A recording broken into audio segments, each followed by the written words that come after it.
My name is Clara Reynolds. I'm 34 years old, and I track down ghost vendors for a living. When major logistics companies realize millions of dollars of physical inventory have vanished between a shipping dock and a warehouse, my firm gets called. I read procurement ledgers, freight manifests, and corporate tax filings, the way seasoned investigators read crime scenes. I can tell you within 3 hours of opening a spreadsheet if an executive is skimming off the top, simply by looking at the weight signatures of their delivery trucks. I just never expected the ghost vendor living inside my own life to share my last name. Last October, my younger brother Julian stood on the back patio of my parents' lakeside home in Lake Forest, raised a glass of vintage scotch, and announced to our extended family, the initial buy-in for the private jet charter membership is $8,500 per couple. If anyone's account can't manage it, you can catch us on commercial. I didn't roll my eyes. I didn't say a word. I finished my sparkling water, walked to my car, and drove back to my loft in Chicago's West Loop. 31 minutes later, my phone chimed with an automated fraud alert from my business credit monitoring service. $18,400. A wire authorization to Apex Heavy Machinery, leasing down in Houston, Texas. I had never leased a piece of industrial equipment in my life. I immediately opened my corporate banking portal, flagged the transfer as unverified identity fraud, and locked the line of credit. 26 minutes later, the gravel outside my brick building crunched as my mother's Audi pulled into the visitor space. What none of them knew, as my mother's footsteps echoed up the concrete stairs to my unit, was that a machinery deposit was the absolute smallest thing my family had ever built using my name. What I would unearth over the next month would put 3 people I loved in federal holding cells during an engagement party hosted for 250 of the city's most influential business families. Welcome back to Quiet Retribution Stories. If stories about family entitlement, hidden debt, and the exact moment a quiet professional stops shielding the people who betrayed them speak to you, hit that like button and make sure you're subscribed. I watched her through the smart doorbell camera before turning the deadbolt. My mother, Eleanor Reynolds, does not enter a room like a person looking for answers. She enters like a building inspector looking for violations. She swept past me into my kitchen, her wool coat slung over her arm, and said, "Unlock the credit line, Clara. The broker in Houston is holding the equipment on the floor." "No." "Hello, Clara." "No." "Good evening." I looked at her, keeping my hands resting flat on the granite counter. "You tried to wire 18 grand out of my corporate credit line for an industrial machinery lease." Eleanor pulled a pair of leather gloves from her pocket with a sharp snap. "It's a bridged family expense, Clara. Julian is scaling his commercial construction venture for the new North Shore Medical Complex. Your father and I agreed to back the equipment draw through the Reynolds Family Trust profile." "There is no Reynolds Family Trust profile," I said, my voice dropping into the quiet, perfectly flat tone I use when giving depositions in federal court. "There is my personal single-member LLC, registered under my social security number and my individual tax ID." My mother dismissed the sentence with a flick of her wrist. "We've spent 35 years building the Reynolds name in this city, Clara. Your father is being named trustee of the Civic Foundation next month. Julian's firm is the centerpiece of that announcement. We don't jeopardize a family milestone over an administrative verification."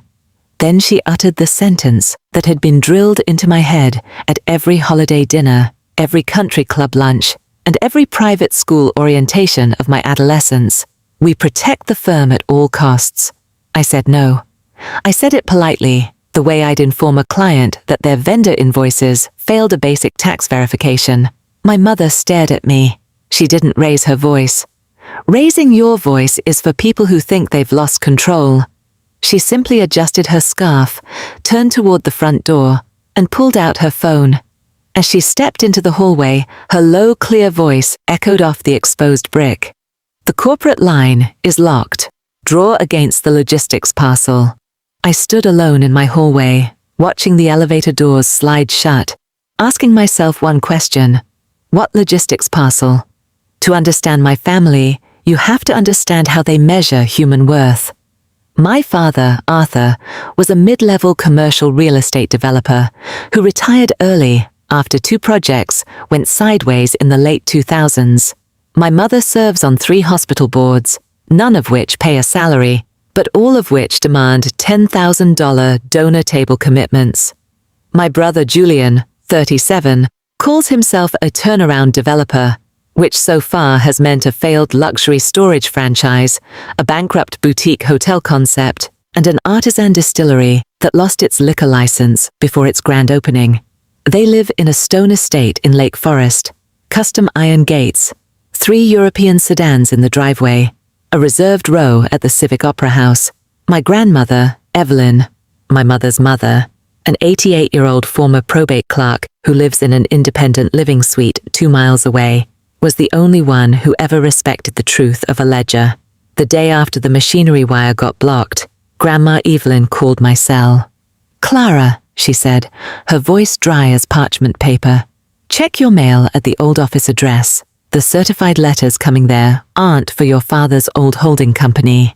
I sat down at my dining table, pulled up the Illinois Secretary of State Business Registry and the county land records, and typed in my full legal name. 8 years of my own spotless corporate history scrolled by. My consulting firm, my personal condo mortgage, my professional liability policies. And then, sitting right at the top of the search query, was a corporate filing from 14 months ago. Commercial land lease and equipment security agreement. Property, a 40,000 square foot industrial warehouse in Elgin. Obligation, $620,000. Primary, lessee, Reynolds Logistics and Transport Corporation. Personal guarantor, Clara M. Reynolds. Status, 60 days. Delinquent/order of confession, filed. My breath didn't catch, my hands didn't shake. When you spend your life looking at white-collar crime, panic is replaced by a cold, analytical stillness. My business credit freeze had been bypassed. To execute a personal guarantee on a commercial lease of that size, the lender requires extensive background verification. Mother's maiden name, Vane. Childhood street, Oak Ridge. First pet's name, Baron. High school homeroom teacher. My family didn't have to hack my identity. They held the master ledger. They had built my life's baseline, and they kept a copy of every key. I pulled the full county filing package. Attached to the $620,000 guarantee was a forged corporate resolution, complete with a notary stamp certifying that I had personally appeared before a notary public in Schaumburg on a Thursday afternoon at 3 p.m. On that exact Thursday at 3 p.m., I was in Atlanta, testifying in a federal logistics fraud trial. The notary's name was Brandon Vance. I knew that name immediately. Brandon Vance was Julian's college roommate, a former strip mall loan broker whose notary license had been flagged twice by the state board for fraudulent acknowledgments in commercial deals. My brother had supplied the corrupt notary. My mother had supplied the answers to my security profile. My father had provided the silent approval, and my clean, unblemished credit history had provided the collateral to trick a commercial lender into releasing over $600,000. When a forensic auditor finds a ghost vendor, she doesn't confront the suspect right away. She maps the pipeline. I took 3 personal days from my firm. I pulled every public record, tax lien, and court docket attached to Brandon Vance's notary commission number. What I uncovered was a deliberate repeating business model. Brandon Vance's stamp had appeared on 6 other commercial guarantees across northern Illinois over the past 2 years. Every single one featured a family-owned LLC, a struggling primary business, and a successful relative with clean credit who lived at a different address. This wasn't an emergency decision to save my father's retirement. It was an organized, multi-year pipeline of identity fraud. Where did the $620,000 go? $180,000 went to clear Julian's defaulted personal lines of credit from his failed distillery. $140,000 went to pay the overdue country club dues and back property taxes on my parents' Lake Forest estate. $95,000 went to purchase a luxury sports car parked in Julian's garage. $65,000 went as a non-refundable deposit for the ballroom at the Lake Forest Country Club for Julian's upcoming engagement gala, an event meant to introduce his fiancée's wealthy family to the storied Reynolds legacy. And $24,000 was used to make the initial monthly lease payments on the warehouse itself, using the stolen money to pay the debt on the stolen lease, keeping the fraud hidden until the funds ran completely dry. They were devouring my financial standing to purchase status, mailing me the default notices and expecting me to stay quiet to protect their social standing. On Monday morning, the senior partner at my audit firm called me into his corner office and closed the door. "Clara," he said, sliding a confidential compliance memo across the desk. Our risk management team was doing our annual state credential re-verification for our federal court expert witness pool. A $620,000 commercial default notice popped up linked to your name in Kane County. He looked at me with genuine concern. "You are our lead expert on federal supply chain fraud cases. If the defense in your current federal trial gets wind of a non-disclosed, multi-$100,000 default under your personal guarantee, they will destroy your credibility on the stand. You have 30 days to provide an official law enforcement case number proving identity theft, or I have to remove you from the expert witness roster." My career, the single thing I had built brick by brick with my own labor, was about to be destroyed so my brother could throw an engagement party in a country club ballroom. I walked back to my office, opened my laptop, and filled out the Federal Trade Commission identity theft affidavit. Name of person who misused your information: Eleanor Reynolds, mother; Julian Reynolds, brother; Arthur Reynolds, father. My hands were completely steady. Next, I drove to the Illinois State Police Financial Crimes Unit in Elgin. I handed investigator Mark Torres a thick, tabbed, cross-referenced binder, complete with certified travel logs and court transcripts, proving I was hundreds of miles away when Brandon Vance stamped my forged signature. Investigator Torres spent an hour reading through the binder, turned off his desk lamp, and looked up at me. "Ms. Reynolds, most victims bring us scribbled banknotes. You've basically handed us a completed trial prosecution file." "It's what I do for a living," I replied. "You understand what happens once I file this?" he asked softly. Commercial bank fraud and identity theft over $500,000 carry mandatory state and federal thresholds. We don't issue warnings for these numbers. Arrest warrants will be generated. "Generate them," I said. Julian's engagement gala took place at the Lake Forest Country Club on November 15th. 250 guests in evening wear, white roses filling every corner, a harpist playing near the entrance. My mother had texted me 4 days prior. "Your seat is at the head table. Wear the emerald velvet gown. The local society editors will be taking photos at 8:30 p.m. I didn't wear velvet. I wore a sharp, tailored black suit. I arrived at 8:15 p.m. and took my seat beside Grandma Evelyn at table 1, directly adjacent to the main dining platform. My father sat at the center of the table, laughing warmly as local executives toasted my brother. Julian and his fiancée were sipping champagne, receiving congratulations from every corner of the room. My mother glided between tables like a queen holding court. At 8:40 p.m., the master of ceremonies tapped his glass. "Ladies and gentlemen, tonight we celebrate the union of two exceptional families, guided by a man whose commitment to business excellence is matched only by his family's integrity. Julian Reynolds." The ballroom erupted in applause. Julian stood up, adjusting his cuffs, smiling as he stepped toward the podium. And right on schedule, the heavy double doors at the back of the ballroom opened. 4 plainclothes investigators from the State Police Financial Crimes Unit, accompanied by 2 uniformed local officers, walked calmly down the main aisle. They didn't draw weapons. They didn't shout. They moved with the silent, methodical certainty of a court order. Investigator Torres walked straight to my brother. "Julian Reynolds," he said in a voice that carried clearly across the quiet room, "you are under arrest for commercial bank fraud, identity theft, and criminal conspiracy." The room went dead silent.